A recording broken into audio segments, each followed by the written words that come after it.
FIFA ലോകകപ്പിൽ കരുത്തരായ പോർച്ചുഗലിനെ സമനിലയിൽ പിടിച്ചുകെട്ടി 52 വർഷത്തിനു ശേഷം ലോകകപ്പ് കളിക്കുന്ന കോങ്കോ. ഇരു ടീമുകളും ഓരോ ഗോൾ വീതം നേടി.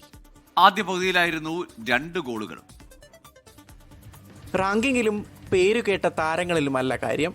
കളി ജയിക്കണമെങ്കിൽ ഗോളുകൾ തന്നെ വേണം. ഫുട്ബോളിലെ ഈ ബേസിക് തിയറി 90 മിനിറ്റ് കൊണ്ട് കോങ്കോ ക്രിസ്ത്യാനോ റൊണാൾഡോയും കൂട്ടുകാരെയും പഠിപ്പിച്ചു.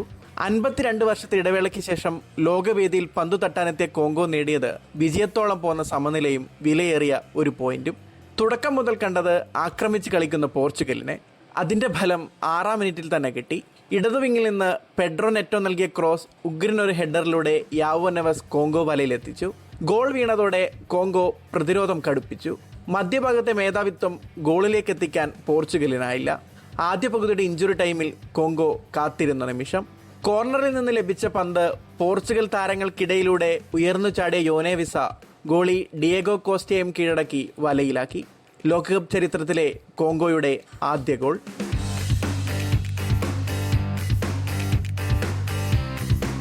ലീഡ് ഉയർത്താൻ പോർച്ചുഗൽ കിണഞ്ഞു ശ്രമിച്ചെങ്കിലും കോങ്കോ പ്രതിരോധം ഇളകാതെ നിന്നു. 6-ാം ലോകകപ്പിനിറങ്ങിയ നായകൻ ക്രിസ്ത്യാനോ റൊണാൾഡോയുടെ മോശം പ്രകടനവും പറങ്കിപ്പടയ്ക്ക് തിരിച്ചടിയായി. മത്സരത്തിലാകെ താരത്തിന് പന്ത് തൊടാനായത് 25 തവണ മാത്രം. അടിച്ച 3 ഷോട്ടിൽ ഒന്നുപോലും ഓൺ ടാർഗറ്റിലേക്ക് എത്തിക്കാനുമായില്ല. ചൊവ്വാഴ്ച ഉസ്ബെക്കിസ്ഥാനെതിരെയാണ് പോർച്ചുഗലിന്റെ അടുത്ത മത്സരം. World cup desk 24.